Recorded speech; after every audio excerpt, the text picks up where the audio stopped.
옆에 분들과 인사 나누시겠습니다. 더운 날씨에 수고 많으셨습니다. 더운 날씨에 수고 많으셨습니다. 네, 이번 여름 유난히도 더 더웠던 그런 여름인 것 같습니다. 그런데 또 아이들을 위해서 또 수련회와 성경학교를 위해서 또한 수고해 주신 우리 선생님들, 또한 우리 파송 중직자들, 또 우리 기도해 주시고 후원해 주신 우리 성도님들께 다시 한번 감사를 드립니다. 옆에 분에게 수고하셨습니다. 수고하셨습니다. 지난 주일에는 교회 한 부서와 저녁 식사를 같이 하는 시간이 있었습니다. 한 식당에 이렇게 서로 마주 앉았는데 맞은편 성도님들 뒤로 풍경이 너무 아름다웠습니다. 그날 날씨가 좋아서 그런 것도 있지만 그 성도님들 뒤편으로 아주 멋진 산이 아름다운 그림처럼 펼쳐져 있었기 때문에 그렇습니다. 그런데 그 산이 무슨 산이냐? 우리가 매주 조문을 열고 나가면 보이는 바로 계명산이 펼쳐져 있었습니다. 똑같은 계명산인데 교회 쪽에서 바라보는 모습과 연수동에 있는 금능초등학교 쪽에서 바라보는 모습이 전혀 다르게만 느껴졌습니다. 완만하고 부드러운 능선, 온화하고 평화로운 분위기의 계명산이 참 아름다워 보였습니다. 해발 775m, 충주호를 병풍처럼 두르고 있는 충주의 명산 계명산. 그런데 이 계명산의 원래 이름이 심항산이었다라고 이야기합니다.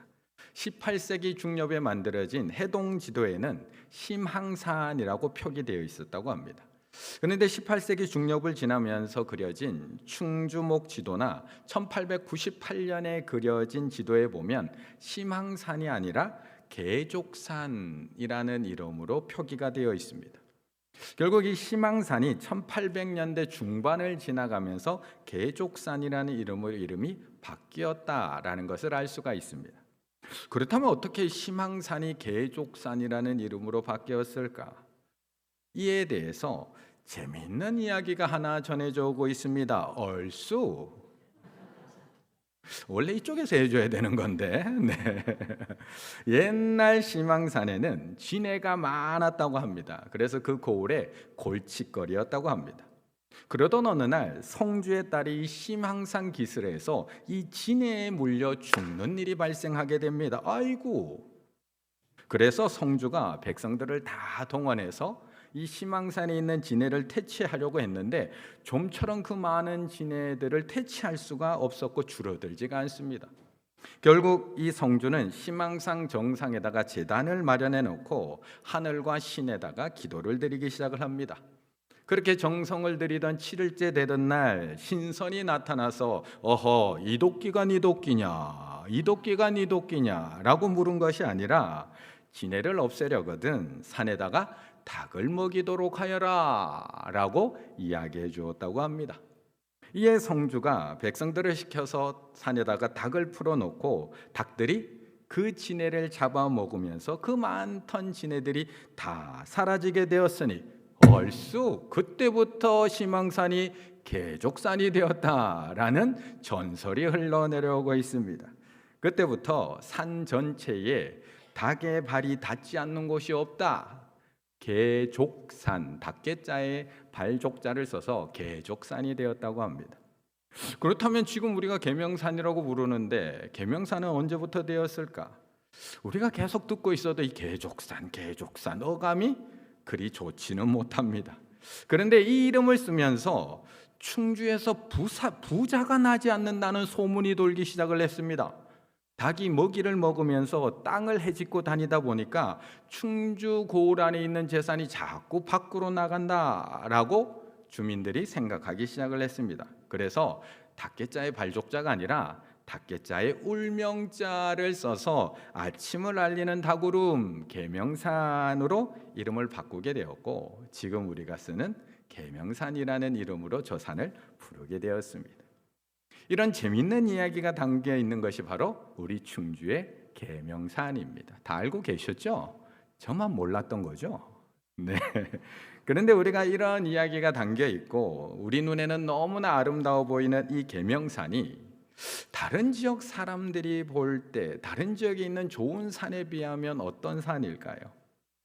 우리에게는 너무나 예쁘고 좋아 보이고 자주 등산도 가고 이런 많은 설화들이 담겨 있는 저 계명산이 다른 지역에 있는 더 크고 아름다운 산들, 월악산이나 계룡산이나 이런 산들에 비한다면 저 산은 어떤 산이라고 평가받을 수 있을까? 오늘 본문에 나오고 있는 시온산도 마찬가지입니다. 이스라엘 백성들에게는 너무나 소중하고 너무나 아름다운 산입니다. 모든 백성들이 1년에 한 번쯤은 꼭 가보고 싶은 거룩한 산, 그렇게 사모하는 산이 바로 시온산입니다. 그런데 다른 사람, 다른 민족에게는 어떻게 느껴질까? 오늘 본문 시편 87편은 이 시온산에 대한 노래가 가득 담겨 있습니다. 1절의 말씀을 한번 읽어보겠습니다. 1절입니다. 그의 터전이 성산에 있으며. 아멘. 중계에 사는 우리들이 이 계명산을 좋아하는 것처럼 이스라엘 백성들에게 시온산은 너무나 특별한 산이었습니다. 바로 오늘 본문에서 노래하고 있는 시온산, 특별히 1절부터 3절까지는 이 시온에 대한 설명을 쭉 이어가고 있습니다. 그런데 오늘 본문 1절이 이렇게 고백을 하면서 시작을 합니다. 그의 터전이 성산에 있으며. 그의 터전, 그의 기초, 하나님의 기초, 하나님의 터전이 바로 이 시온산에 있다고 이야기합니다. 원어 그대로 해석을 해보면 그의 터전, 에수다토, 하나님께서 기초를 세운 도시라는 뜻을 가지고 있습니다. 이처럼 시온은 단순히 어떤 지명이 아닙니다. 하나님께서 택하신 거룩한 장소, 하나님께서 택하신 특별한 장소라는 뜻을 가지고 있습니다. 그래서 성산은 일반적인 다른 산과는 완전히 다른, 하나님께서 친히 임재하시고 머무른 거룩한 산, 세상의 다른 산들과는 비교할 수 없는, 비교될 수 없는 거룩한 곳이라는 의미를 갖고 있습니다. 그래서 시편을 읽어보다 보면 이 시온산에 대한 노래들이 참 많이 나옵니다. 시편 9편 11절, 너희는 시온에 계신 여호와를 찬송하며 그의 행사를 백성 중에 선포할지어다. 48편 2절 같이 읽을까요? 시작. 터가 높고 아름다워 온 세계가 즐거워하며 큰 왕의 성 곧 북방에 있는 시온산이 그러하도다. 시편 76편 2절 함께 있습니다. 그의 장막은 살렘에 있으며 그의 초소는 시온에 있도다. 시편 132편 13절 14절, 여호와께서 시온을 택하시고 자기 거처를 삼고자 하여 이르시기를 이는 내가 영원히 쉴 곳이라 내가 여기 거주할 것은 이를 원하였음이로다. 아멘. 이처럼 시편을 살펴보게 되면 곳곳에 이 시온에 대한 노래, 시온에 대한 찬양이 흘러나오고 있습니다. 그리고 우리가 자주 부르는 찬양 중에도 이 시온을 기초해서 부르는 찬양의 한 곡이 있습니다. 기억나시나요? 오라 우리가 여호와의 산에 올라 하나님의 전에 이르자. 다 같이 불러볼까요? 오라 우리가 여호와의 산에 올라 하나님의 전에 이르자. 주님의 도를 배우고 주님의 도를 배우고 주님의 길로 행하리. 이는 율법이 시온에서 나오고 주의 말씀은 예루살렘에서. 이처럼 시온은 오늘 본문에서뿐만 아니라 성경 곳곳에서 하나님께서 거하시는 장소로 찬양되고 있는 것을 볼 수가 있습니다. 그런데 이렇게 많은 곳에서 찬양되고 있음에도 불구하고 우리의 기준, 세상에서 기준으로 보면 시온산이 그렇게 멋있고 아름다운 산은 아닙니다. 앞에 얘기 드렸던 이 계명산의 높이가 775m, 그런데 시온산은 해발 765m밖에 안 됩니다. 조그만도 안 됩니다. 그런데 사진으로 보면 더 실망하실 수도 있습니다. 사진으로 보면 이제 성지순례 가시는 분들이 이제 있을 것 같은데요. 이제 가서 보면 세상 기준으로 눈으로 보면 크게 아름다워 보이지 않을 수도 있습니다. 성경에서 이야기하고 있듯이 우리가 찬양하고 있듯이 그렇게 멋지고 아름다운 산이 아니기 때문입니다. 그렇다고 역사적으로 그렇게 오랜 전통을 가지고 있거나 조상 대대로 물려줬던 땅도 아닙니다. 사무엘 하에 보게 되면 원래 이 땅은 여부스 족속이 머무르면서 살았던 다스리던 땅이었습니다.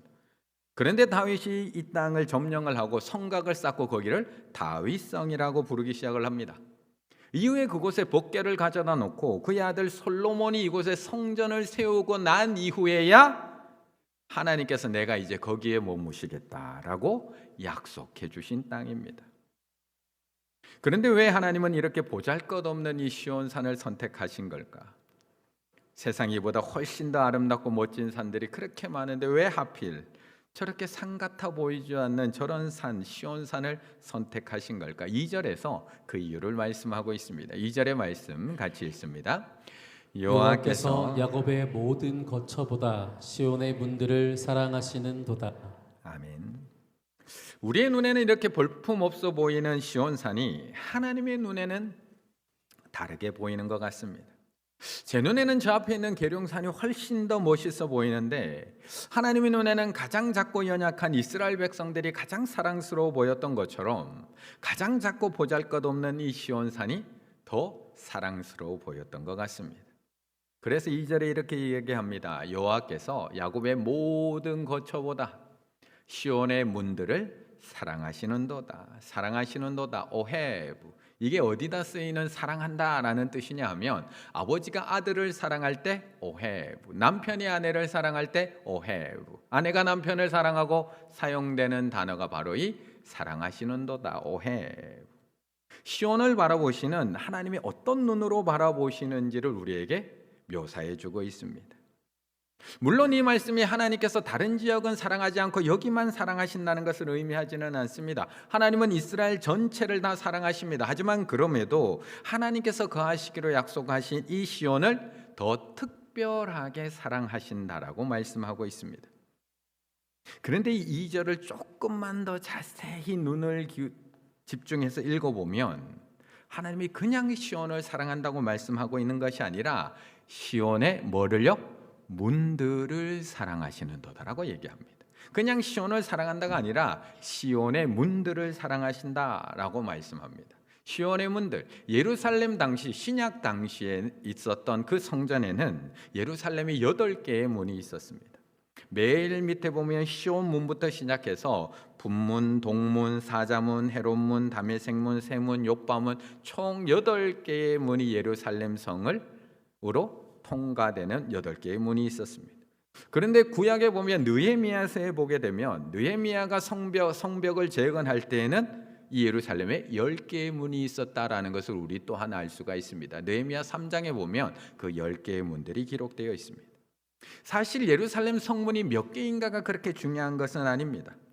중요한 것은 하나님이 바로 이 시온의 문들, 예루살렘으로 향한 통하는 그 성문들, 이 성문을 야곱의 모든 거처, 이스라엘의 모든 지역들보다, 이스라엘 백성들이 사는 모든 지역들보다 이 문들을 사랑하신다라고 이야기하고 있다는 겁니다. 그렇다면 왜 이렇게 하나님은 시온의 문들을 사랑하시는 걸까? 왜 충일교회를 사랑하신다가 아니라 왜 충일교회 저 문들을 사랑하신다라고 이야기하고 있는 것일까요? 바로 저 문들을 통해서 이스라엘 백성들이 하나님 앞에 나올 수 있고 바로 저 문들을 통해서 세상 모든 사람들, 모든 민족들, 이방인들까지도 저 문들을 통해서 하나님 앞에 나올 수 있기 때문에 저 문들을 사랑하신다고 이야기하는 겁니다. 바로 저 시온의 문이 구원의 문, 생명의 문이기 때문에 나는 저 생명의 문을 사랑해. 그래서 이어지는 4절부터 6절까지 이 시온의 문을 통해서 세상 사람들이 구원을 얻게 되는 그 장면을 기록해 놓고 있는 겁니다. 그리고 오늘 본문 마지막 7절에 이렇게 고백하는 겁니다. 노래하는 자와 뛰어노는 자들이 말하기를 나의 모든 근원이, 생명의 근원이 내게 있도다, 이 시온에 있도다 라고 고백하고 있는 겁니다. 바로 생명의 근원, 구원의 근원이 바로 이 시온산에 있다라고 찬양하고 있습니다. 그렇다면 이 시온의 문을 통해서 어떤 사람들이 구원을 받고 어떤 사람들이 이렇게 찬양하고 있는 걸까? 4절의 말씀을 같이 읽어보겠습니다. 4절입니다. 나는 나는 라합과 라합과 바벨론이 나를 아는 자 중에 있다 말하리라. 보라, 블레셋과 두로와 구스여, 이것들도 거기서 났다 하리로다. 아멘. 앞에 얘기 드렸듯이 시온의 문은 하나가 아닙니다. 적게는 8개, 많게는 10개, 요한계시록의 새 예루살렘에는 12개의 문이 있다고 기록되어 있습니다. 왜요? 세상 모든 민족이 사방에서 몰려와서 이 문을 통해서 하나님 앞에 나오게 되며 이 문을 통해서 나와 구원을 얻게 되기 때문에 그렇습니다. 그래서 4절부터 6절까지 이곳을 통해서 구원을 얻게 되는 사람들의 모습을 우리에게 계속 보여줍니다. 4절, 나는 라합과 바벨론이 나를 아는 자 중에 있다 말하리라. 보라, 블레셋과 두로와 구스여, 이것들도 거기서 났다 하리로다. 본문의 이 4절에서 나오는 라합은 여호수아에서 나오는 기생 라합을 의미하지 않습니다. 강대국 이집트, 애굽을 의미하는 단어가 바로 이 라합입니다. 이사야서 30장 7절에 보면 애굽의 도움은 헛되고 무익하니라. 그러므로 내가 애굽을 가만히 앉아 있는 라합이라 일컬었느니라.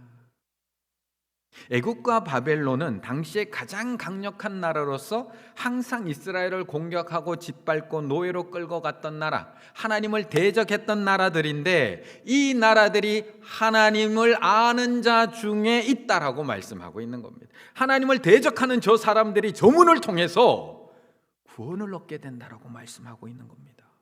이어지는 블레셋도 하나님 이스라엘과 가장 가까이 있으면서 이스라엘을 공격하고 괴롭혔던 나라였는데 이 블레셋조차도 거기서 났다 하리라. 이 시온의 문을 통해 하나님의 자녀가 된다라고 말씀하고 있습니다. 이어지는 두로는 아합의 부인이었던 이세벨의 나라로 이세벨이 두로에 있던 우상 바알과 아세라를 이스라엘로 갖고 들어와서 우상 숭배에 빠뜨리게 했던 나라가 두로입니다. 그런데 이 우상의 나라도 거기서 났다 하리라. 이 시온을 통해서 하나님의 자녀가 될 것을 말씀하고 있는 겁니다. 마지막으로 구스, 이 에디오피아도 거기서 났다 하리라. 사실 이곳은 이집트 남부 지역으로 추정되는데 어디 있는지도 정확하게 모릅니다. 단지 아주 멀리 있는 나라들을 상징하는 것이 이 단어 구스입니다. 그런데 이 알지도 못하는 나라, 그 멀리 있는 나라까지도 거기서 났다 하리라. 시온에서 다시 새 생명을 얻게 될 것을 말씀합니다. 그래서 5절 시온에 대하여 말하기를 이 사람 저 사람 거기서 났다 말하리니 지존자가 친히 시온을 세우리로다. 이 사람 저 사람 모두 다 시온에서 났다고 말할 거야. 민족과 인종에 대한 차별 없이 유대인이냐 이방인이냐 차별도 없이 나를 괴롭힌 사람이냐 아니냐 차이도 없이 멀리 있는 사람이냐 가까이 있는 사람이냐 거리도 문제될 것 하나도 없이 이 사람 저 사람 모든 사람들이 시온에서 났다고 말할 것이다 라고 이야기하고 있는 겁니다. 그러자 6절에서 하나님께서 그 문을 통해서 나온 사람들의 이름을 등록하기 시작합니다. 여호와께서 민족들을 등록하실 때 그 숫자를 세리시며, 오늘 수요 예배 참석인은 몇 명이죠? 이렇게 숫자를 세리시며 이 사람이 거기서 났다 하시리로다. 그렇다면 오늘 본문에서 말씀하고 있는 이 시온이 오늘 우리가 살아가고 있는 지금은 어디일까요? 지금은 어디일까? 물론 많은 학자들은 이 시온을 어떤 장소가 아니라 예수 그리스도라고 이야기합니다. 누구든지 그를 믿는 자마다 구원을 얻게 하시는 예수 그리스도. 요한복음 10장 9절에서 내가 문이니, 사방으로 열려있는 내가 문이니 누구든지 나로 말미암아 들어가면 구원을 받고 또는 들어가며 나가며 꼴을 얻으리라고 말씀하신 예수 그리스도. 모든 세상 모든 민족을 향해서 활짝 열려있는 생명의 문이 되신 예수 그리스도입니다. 또 때로는 이 본문을 예수님께서 재림하신 이후에 새 예루살렘 12개의 문을 가지고 있는 새 예루살렘으로 해석하기도 합니다. 그런데 저는 그 이전에 예수님께서 이 땅에 다시 오시기 그 이전에 주님의 몸된 우리 충일교회가 되어야 할 줄로 믿습니다. 예수 그리스도의 몸된 충일교회가 바로 오늘 본문에서 말씀하고 있는 그 시온의 문이 되어야 할 줄로 믿습니다. 1절에 말씀하고 있듯이 하나님께서 터전으로 잡으신 충일교회, 하나님께서 거룩한 장소로 삼으신 충일교회, 우리가 잘나고 똑똑해서 선택하신 것이 아니라 하나님께서 사랑해서 그 많은 교회들 중에도 특별히 선택하신 우리 충일교회, 저 많은 문들을 통해서 모든 사람들이 들어와 하나님을 만나고 구원을 얻게 되는 충일교회, 지금까지 어떻게 살았든지, 지금까지 무엇을 섬기며 살았든지, 교회에서 멀든지 가깝든지 나이가 많든지 적든지 저 문을 통해서 들어오기만 하면 하나님의 자녀가 될 수 있는 충일교회, 우리 충일교회가 그 시온의 교회인 줄로 믿습니다. 그래서 하나님도 이런 우리 충일교회를 보며 이렇게 말씀하시는 겁니다. 3절, 하나님의 성이여 너를 가르쳐 영광스럽다 말하는도다. 그렇다면 우리가 앞으로 하나님 앞에 섰을 때 우리 교사들, 우리 파송받았던 우리 중직자들, 우리 충일의 모든 성도님들이 하나님 앞에 딱 섰을 때 가장 뿌듯하고 가장 행복한 일이 뭐가 있을까요? 이번 여름에 그렇게 땀 흘리며 수고한 우리 교사들, 파송받았던 우리 중직자들, 기도해 주시고 후원했던 우리 성도님들, 주방에서 땀 흘리며 밥 지어 주셨던 우리 봉사자들, 뭐가 가장 행복하고 뭐가 가장 기쁘신가요? 오늘 이렇게 보고 예배드리면 막 기쁘고 그러신가요? 4절에서 6절 이렇게 얘기하는 겁니다. 이것들도 거기서 났다 하리라. 이 사람 저 사람이 거기서 났다고 말하리라. 그 수를 세시며 이 사람이 거기서 났다고 하시리로다. 하나님께서 생명책에 그 하나님 앞에 선 그 사람들 한 명 한 명을 이름을 기록하시면서 묻습니다. 하나님께서 그 숫자를 세리시면서 묻습니다. 너 어디서 왔니? 너 어디서 왔어? 나은주 집사님 어디서 오셨어요? 하나님께서 그 이름을 쓰시면서 묻고 있는 겁니다. 너 어디서 하나님의 자녀로 태어났니? 그런데 막 아이들이 대답하는 겁니다. 교회 안 다니던 아이들이 충일교회에 와서 하나님을 알게 되었다고 대답하는 겁니다. 교회가 싫었고 미워했던 친구들도 충일교회에서 하나님을 만났다고 이야기하는 겁니다. 멀린 친구들, 가까이 있는 친구들, 하나님을 알지 못했던 친구들도 다 이번 여름 성령학교 때 교회에 와서 충일교회에 와서 하나님을 알게 되었다고 거기서 이야기하는 겁니다. 하나님은 그 아이 한 명 한 명의 이름을 생명책에 기록하면서 말씀하는 겁니다. 이 사람도 충일교회에서 났구나. 저 사람도 충일교회에서 났다 하시리로다. 여러분 사역 보고를 하고 있는 우리에게 이보다 더 기쁘고 이보다 더 행복한 일이 어디 있을까요? 우리가 어디 가서 서울 같은 데 가서 충일교회 출신 한 명만도 와 충일교회 다녔었냐고 그렇게 기뻐하는데 하나님 나라에서 내가 가르치고 돌보고 기도했던 그 아이들의 이름이 한 명 한 명 불리고 있다면 그거보다 우리에게 더 큰 기쁨이 어디 있을까요? 옆에 분과 인사 나누시겠습니다. 어디서 오셨습니까? 어디서 오셨습니까? 너 어디서 왔니? 충일교회에서 왔는데요. 너 어디 출신이니? 충일교회 출신인데요. 너 어디서 하나님의 백성 되고 하나님 만난 거니? 충일교회에서 만났는데요. 우리 모두가 하나님 앞에 섰을 때 저 충일교회 출신인데요.